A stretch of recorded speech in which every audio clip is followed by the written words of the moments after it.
Dober večer, moje ime je Jure Godler in vi gledate oddajo Ta teden z Juretom Godlerjem, kar je popolnoma logično, ker jaz, Jure Godler, vodim to oddajo. Od mene pa k novicam, ki so najbolj odmevale v domovini in po svetu. Včeraj so po Sloveniji potekale lokalne volitve. V 212 občinah je bilo 700 kandidatov za župane in 23 000 za občinske svetnike. Pa poglejmo po abecednem redu. Ajdovščina, volilna enota 1. Ne se hecam. Poglejmo najprej v glavno mesto. Tam so iskali odgovor na zelo pomembno vprašanje. A se kdo upa z mano prepirati? 60% Ljubljančanov in Ljubljančank je reklo, da ne, in Jankovića še četrtič izvolilo za župana. Manj gladko pa je šlo v Mariboru, kjer bodo imeli drugi krog. Tja sta se uvrstila Saša Arsenovič in dobri stari Franc Kangler. Uvrstitev Kanglerja v drugi krog je ne samo zanimiv politični preobrat, ampak tudi lep znak farmacevtski industriji, da lahko v Mariboru pojača prodajo bilo-bilov. Poglejmo, kako je izgledala proslava v Kanglerjevem štabu.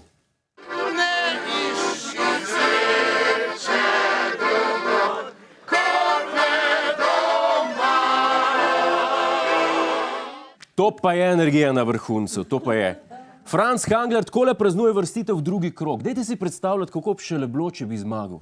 Nazadnje, ko je Kangler zmagal, je 40 000 ljudi šlo na ulice pa naredilo tako čago, da se še leta govorilo o tem. Da se spomnite? Dosedanji župan Fištravec, ki je iz županske tekme izpadel, pa je včeraj deloval nekoliko bolj melanholično.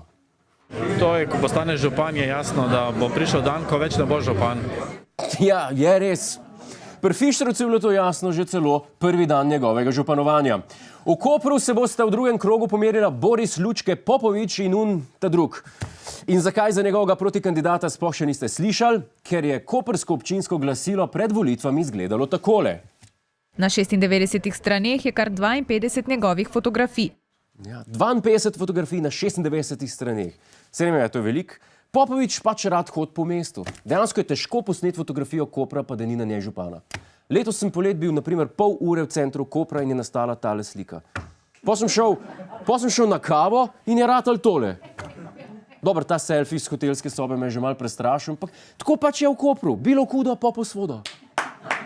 Tako pač je. Seveda pa se je glede uporabe občinskih glasil oglasila tudi medijska stroka.